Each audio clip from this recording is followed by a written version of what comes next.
Supreme court ने हाल ही में एक बड़ा फैसला दे दिया है जो ये कह रहा है कि रजिस्ट्री जो होती है वो एकमात्र कागज या दस्तावेज नहीं है जिससे प्रॉपर्टी पर किसी का मालिकाना हक तय होता है।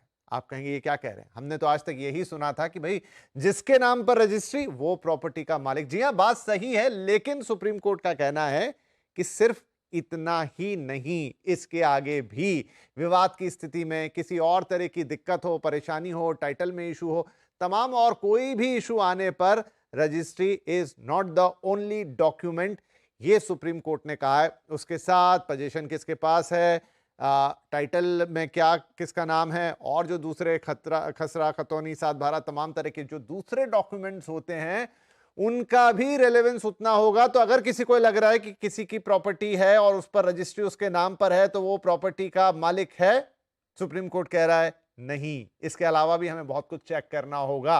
सिर्फ रजिस्ट्री पर नाम चढ़ा होने से कोई प्रॉपर्टी का मालिक नहीं हो जाता।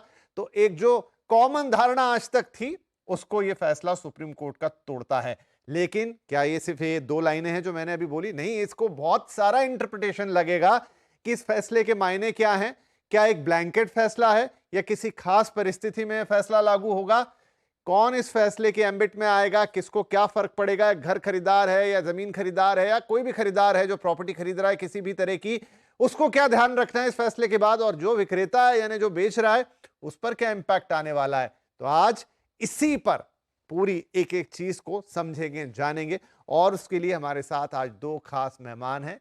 वेंकट राव साहब जो कि सुप्रीम कोर्ट के वकील हैं, रेरा के बड़े जानकार हैं, अक्सर आप उन्हें हमारे साथ कार्यक्रमों में देखते हैं, वो जुड़ रहे हैं, बहुत बहुत स्वागत है सर आपका। और साथ में है हिना बिलावाला, शायद हमारे बहुत सारे दर्शक उनका नाम सुनते ही और उन्हें देखते ही आप पहचान गए होंगे। प्रॉपर्टी गुरु पे मैम ने बहुत सारे जो खास तौर पर एपिसोड्स होते थे लीगल राइट्स पर वो किए। मैम वेलकम बैक, बहुत वक्त बाद आपसे मुलाकात और बात हो रही है ऑन द टीवी, सो आपका बहुत बहुत स्वागत है एक बार फिर से सीएनबीसी आवाज पर।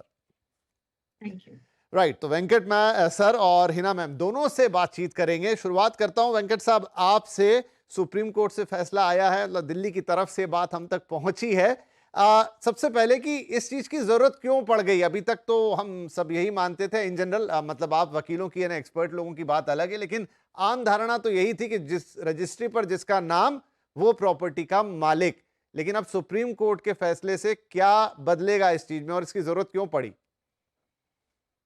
देखिए Vipin ji, thank you for first of all for having me on this show. देखिए, दो बातें आप पहले से क्लियर रहा है कि इंडिया में प्रेजम्पटिव टाइटल है, मीनिंग देयर बाय आपका एक डॉक्यूमेंट है जो आप रजिस्ट्रार के सामने पेश करते हैं और उसका रजिस्ट्रेशन एक्ट के अंदर रजिस्ट्रेशन होता है। जो डॉक्यूमेंट आप चाहे पावर ऑफ अटॉर्नी हो या किसी भी तरीके का डॉक्यूमेंट है, रजिस्ट्रेशन एक्ट के तहत उस डॉक्यूमेंट का सिर्फ और सिर्फ रजिस्ट्रेशन की जाती है, यानी कि उस ट्रांजैक्शन को रिकॉर्ड किया जाता है। क्योंकि आपके रिकॉर्ड्स में इसके अलावा म्यूटेशंस वगैरह होती हैं सब रजिस्ट्रार्स के ऑफिस में, ताकि आपके नाम उस प्रॉपर्टी में दर्ज होती हैं, तो वो एक रजिस्ट्रेशन प्रोसेस के थ्रू जो डॉक्यूमेंट रजिस्टर हुआ उसका एक म्यूटेशन होके वो चीज आपके नाम पे सब रजिस्ट्रार ऑफिस में चढ़ती हैं और फिर आपको पोसेशन उस प्रॉपर्टी का मिलता है।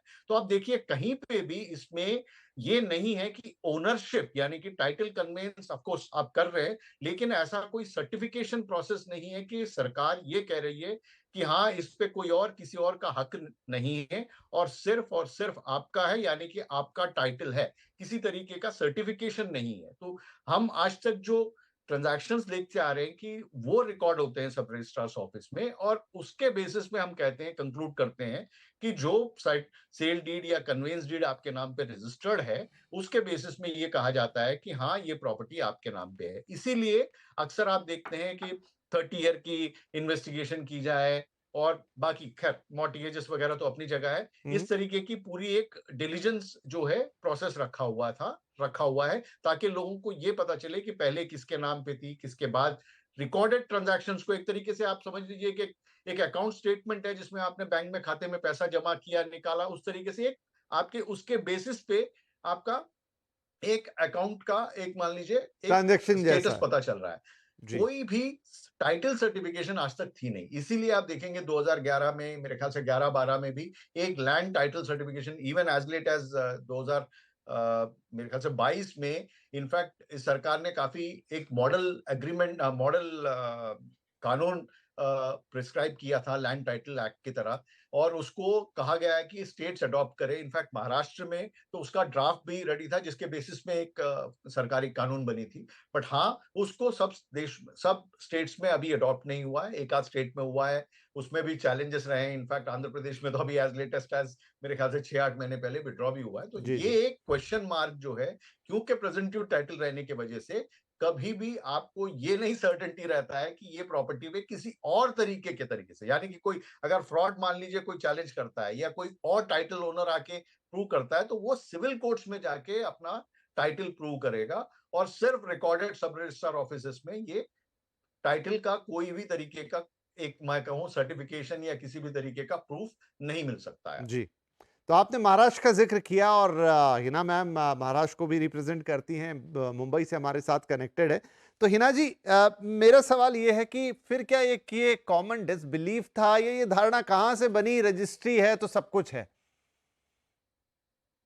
नहीं, जैसे अगर आप देखो तो रजिस्ट्रेशन एक्ट तो है और रजिस्ट्रेशन एक्ट के मुताबिक डॉक्यूमेंट रजिस्टर होना चाहिए।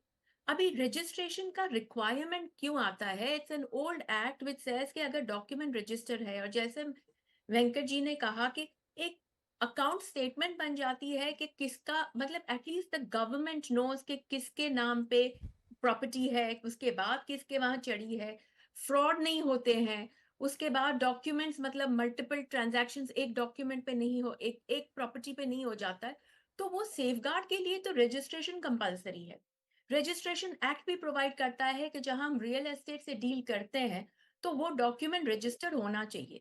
लेकिन क्या है कि मैंने जब ये जजमेंट पढ़ा तो मुझे ऐसे लगा कि सिर्फ रिलायंस ऑन रजिस्ट्रेशन हो रहा है, रजिस्ट्रेशन पे ही इंपॉर्टेंस दी जाती है।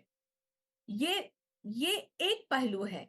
लेकिन हमको ये भी देखना है कि अगर पोज़ेशन किसके पास है, माना कि प्रॉपर्टी मेरे नाम पे है, लेकिन पोज़ेशन मेरे पास नहीं है, तो मैं पूरी की पूरी ओनर तो नहीं हुई ना, मुझे कोर्ट जाके मुझे फिर कार्रवाई करनी पड़ेगी टू टेक पोज़ेशन।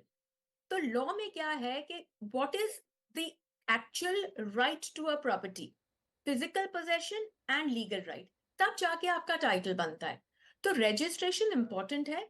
ये मैं नहीं कहूंगी कि ये ब्लैंकेट केस है जैसे कि रजिस्ट्रेशन को अब साइडलाइन करें, नहीं, वो भी एक बड़ी इंपॉर्टेंट चीज है for your purposes of title. लेकिन अगर जब हम प्रॉपर्टी लेते हैं तो हम इन्वेस्टिगेट करते हैं। अब इन्वेस्टिगेशन भी कहाँ से होगा? रजिस्ट्री से ही होगा। अब जैसे महाराष्ट्र की बात करें तो यहाँ सोसाइटीज बड़ी कॉमन होती है हमारे जब स्काई स्क्रेपर्स में, हमारे प्रॉपर्टीज में। तो सोसाइटी को भी जाके हम चेक करेंगे, सोसाइटी की शेयर सर्टिफिकेट्स भी देखेंगे और पहले के जो डॉक्यूमेंट्स है वो भी चेक करेंगे रजिस्ट्री में और अदरवाइज। तभी जाके हमको ये टाइटल बैठता है जो हम इन्वेस्टिगेट करते हैं for the purposes of investigation of title.